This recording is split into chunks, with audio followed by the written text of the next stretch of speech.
Hey, everybody, it's your girl, Storytime with Miss Tot on deck. And it's your girl, Psychics Anonymous, still anonymous. And together we are your favorite besties. Thank you guys so much for joining us and tuning in. Before we go ahead and dig into our topic today, we'd like to first encourage you guys to go ahead and join us over at Cash App. Hashtag your $, your favorite bestie. Show us some love, y'all. We lonely over there. Just saying. Anonymous, how else can they show us some love? You guys can sponsor us right here if you go directly to anchor.fm/psychics-anonymous and hit the sponsor button. By the way, you guys, you can sponsor for as low as $1 a month, just in case you know. Just in case you didn't know, one whole $1. Okay. Anything will be appreciated. We appreciate you guys. All right. So, Anonymous, without further ado, what do we... So, the topic that we're going to discuss... Wait a minute. Don't forget to share out this podcast, you guys. Share with your family. Share with your friends. Share with your coworkers. Share with your neighbors. Share with the universe. Thank you. Okay. Okay. So, the topic that we're discussing today... it's a controversial topic. It's fairly new. It was something that's brought to our attention, and we've been asked to speak on it by a few different people. Yes, we have. Okay. So if you read the title, we're going to go ahead and get into it. Let me just give you guys a brief synopsis of what happened. So you have a lady. She used to mess with... Well, they weren't in a relationship. Let's just say once upon a time, allegedly, a gentleman gave her oral sex. We'll say allegedly. Okay.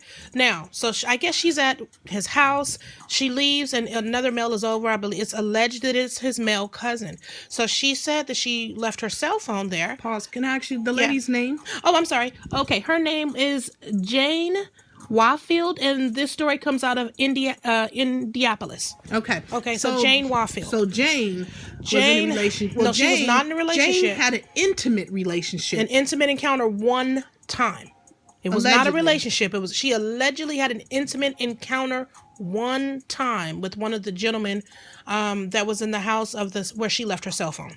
Okay, so let's back up to make sure the people are digesting this, right? Okay. So Jane's in a house with two guys. Right. Right? They're having a good time talking, socializing, whatever, right? Now, one of the guys Jane was in that house with, she had an intimate encounter with him, let's say years ago, months ago, allegedly, right? Right. One intimate encounter. Okay, so they say their goodbyes. Jane leaves. Leaves. She realizes that she left her cell phone there. Right. Right? Mm-hmm. So she goes back to get the cell phone. Yes. When she goes back to get the cell phone, what happens? She alleged that she saw them two having sex with each other. How did she get in? Well, she said the door was unlocked. It was open. So she just walked in. Because she was just going to get her cell phone. So she said the door was unlocked. So she just walked back in like, hey, I forgot my phone, whatever. So when she walked in, she saw the two gentlemen, having sex with each other. And it's also alleged that those two gentlemen are cousins. Okay. So from that point, she tells them, cash me out. She says, I want my coin. Cash me out. You guys giving me $5,000 or I'm telling everything. Right? Now, you guys... Okay, so if for the people at home tuning in who do not understand what cash me out mean, let me go ahead and give it to you, okay? In layman terms, this is a what? It's a threat.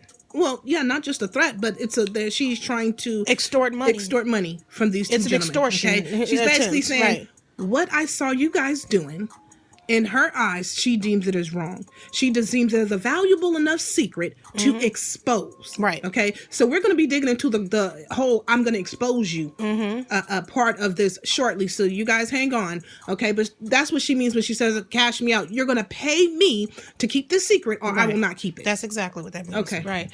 Okay. So then anyways, I guess she wasn't getting her money the way that she wanted to or in the timely fashion. So guess what she does? Miss Wafield goes onto Facebook Live and reveals what she saw. Oh, good. And at one point in the video, she said, if something happens to me, if anything happens to me, just so you guys know. Now, okay, I want to kind of start there. I want to start right there at the point because our intuition don't lie. Exactly. So here's the whole thing. She knew that heat was coming. She knew it. But she did it anyways. She gonna say, if something happens to me, and then she goes right on and spills that tea all over the damn floor. And what about the statement that she made in that video where she says, I'm at the top of the hill like Moses? There was a statement that she made in the video, you guys, on her Facebook Live. She says, I'm at the top of the hill like Moses. And she basically says she's giving up all the information and stuff like that. Now, it was an interesting reference that she made to being at the top of the hill like Moses because I wouldn't liken her to Moses in any way or shape or form, especially especially for what she did. Moses was an honorable nobleman. I mean, nothing was honorable or noble by trying to extort somebody behind their business that had not a damn thing to do with you. Nothing ain't honorable about that, but I'm going to tell you this.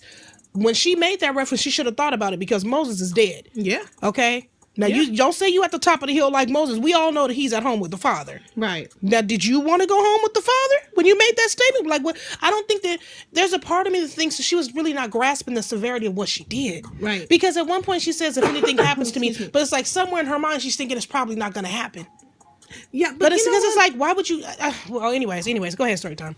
So, and that's you know what? So I want to say this, you guys, and this, this is me speaking my opinion. That's why I'm on deck to do it. Okay. I absolutely detest the culture of exposure.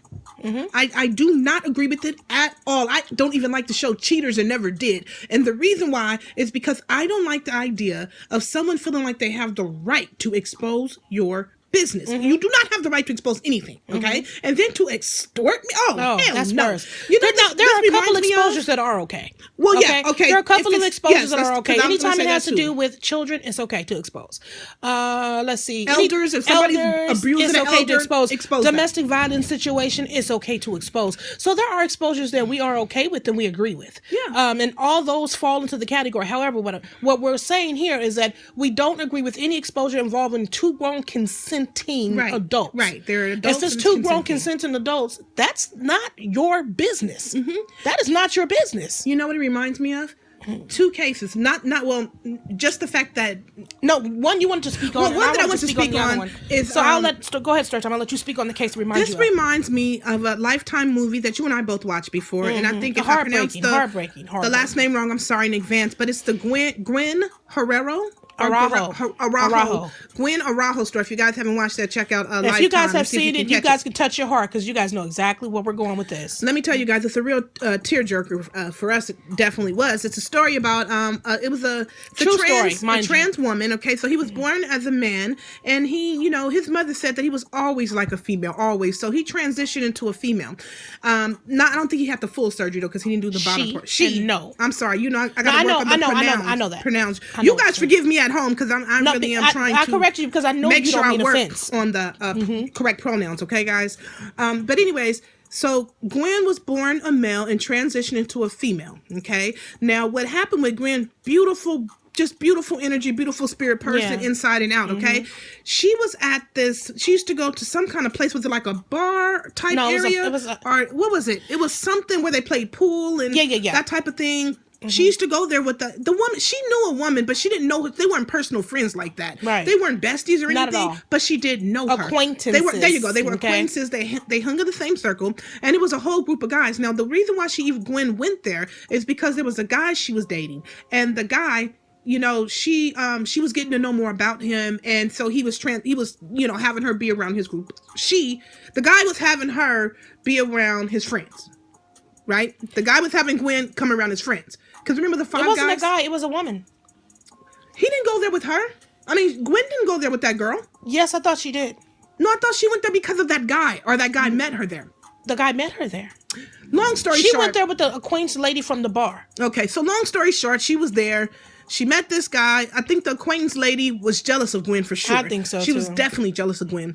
And so she puts a seed in these guys' heads, and she tells the guys, Gwen, have you ever been with her? Have you guys ever went all the way? Right? Because she had made out with the guy or whatever else. Right. But they didn't go all the way. And he was like, no, why do you, but we're going to. And she was like, oh, well, I've seen women who look like Gwen and they used to be men. Okay. Right. So she planted a seed from hell, you guys. What she did is, so one day Gwen was in the bathroom and then they barged in the bathroom. The guys, they were drinking and they were just ridiculous. They barged in the bathroom and demanded to see her genitals. Okay, she was like, no, what are you doing? No, of course not. No, I'm in the bathroom. This was so frightening. What happens next?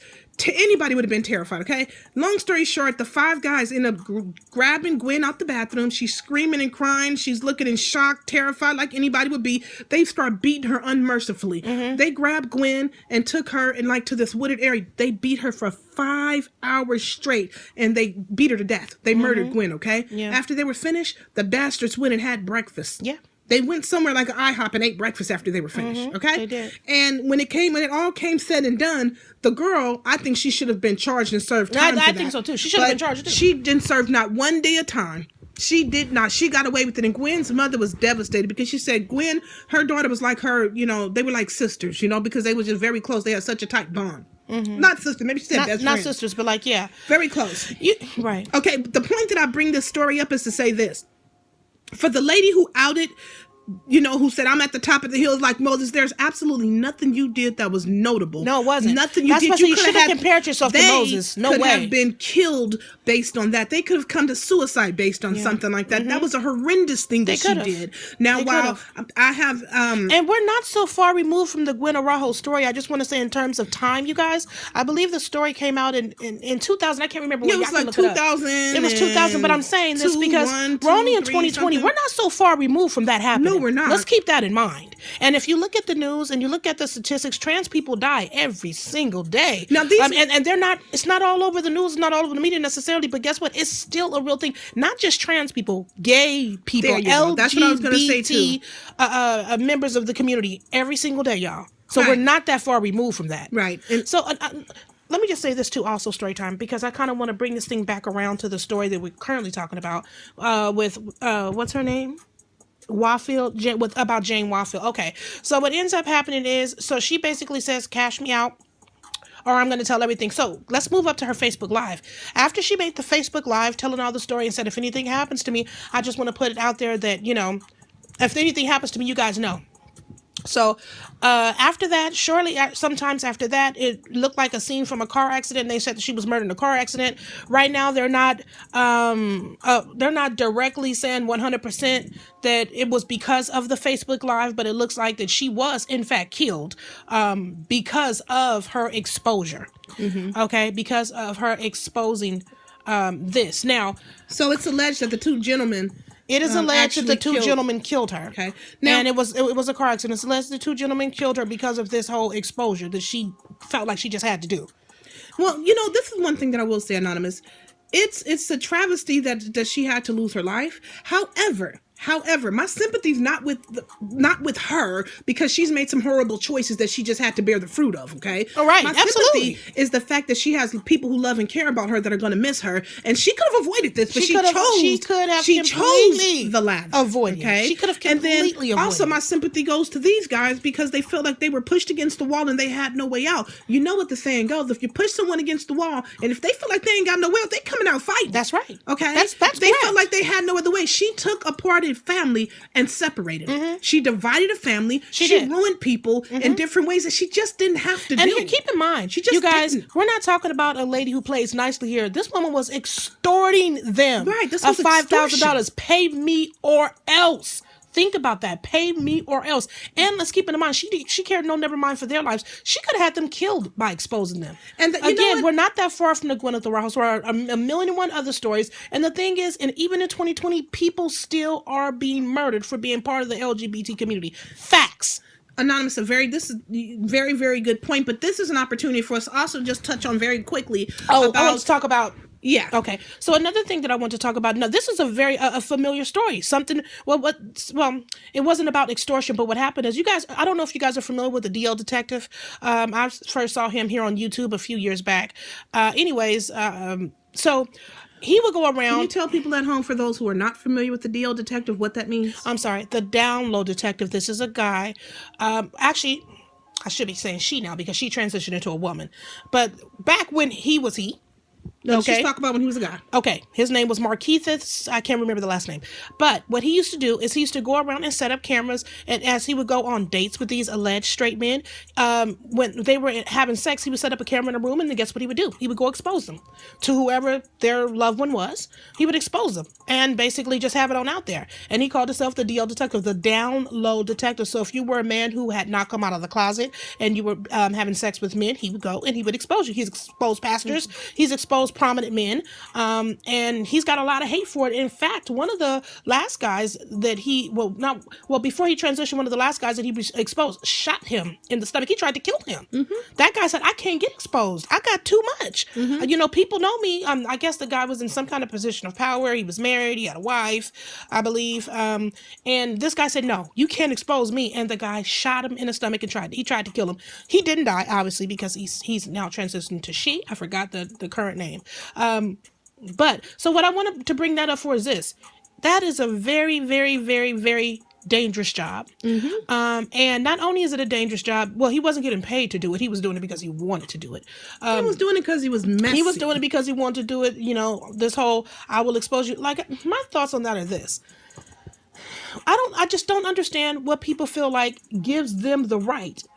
I know it's a little bit, I understand what you're saying. One thing I want to touch on, because I got to let the YouTube fam go, and I think we're going to get off altogether. But what you brought up a very, very good point before you and I actually started the roll, and we talked about this a little bit earlier. Oh, you're right. You kind of said that you think it would be a great idea that for the people who do #expose people or out them, that there should be fined, or there should be a penalty, right? Why don't you speak a little bit more about that? Yeah, I did want to talk about that. Okay, I think that honestly, you guys, I think there should be a law against exposing LGBTQ members of the community. I think that there should be a law against that. I really do. Because like I said, it's 2020 and people still die because of it. It's 2020 and people still get fired or not get hired because of it. It's 2020 and people still say you ain't getting married here because you part of that community. It's 2020 and people still saying I ain't making your cake. People are still getting put out of their houses. People are separated from their families. And families are disowning them. All kind of horrible things are happening just by people identifying as who they are. So I think that honestly, it should be against the law to expose somebody as being LGBTQ and all the other letters. I think it should be illegal to do that. And I think that if a person does it, I think that legal action should be taken against them. We've got to stop this. And I agree with that sentiment. I'm sorry. There needs to be a penalty because it just has to stop. To the lady who, I forget her name already, but rest in peace to you, whatever. Lawfield? But yeah, because I don't think that she deserved to die, but I absolutely understand the sentiment of rage, hurt, fear, and everything else that those gentlemen could have been feeling, during the reason why they took such a grave action. She had no right to expose them. She had no right at all. She did it, so they had a right whatsoever. With every action, there's a reaction. There is a reaction. And it was another thing, and on that note, also, too, we, I'm not trying to be funny at all, ladies and gentlemen, so forgive me, but I wanted to just say this, too. We cannot forget, snitches get stitches. That's a real thing. That's a real thing. No, it is a real thing. You guys got to understand. You go trying to tell somebody your business, that comes with consequences. There's a consequence associated with that. There's a consequence associated with that. So just make sure if you're going to be a big man and big woman on these lives, talking about who you on the top of the hill, and you looking down like, here's my whole thing. Just make sure when you're looking down, just know you got to come down that hill at some point. Okay, On that note, no, you got to come down that hill. Thank you, Anonymous. On that real note, talk, though. To the people at home, make sure to light up the comments and let us know that I have a spiritual perspective on this, guys. Were you going to do it? You going to do it on your live next weekend? No, we're going to let the YouTube fam go and save it for the podcast folks. Oh, okay. So for the YouTube fam, then we're going to drop you guys off here, not like dirty laundry, like clean, folded, scented laundry, because we love you guys so much. But thank you guys so much for tuning in. Until next time, you guys been rocking with your favorite besties. Bye. Bye.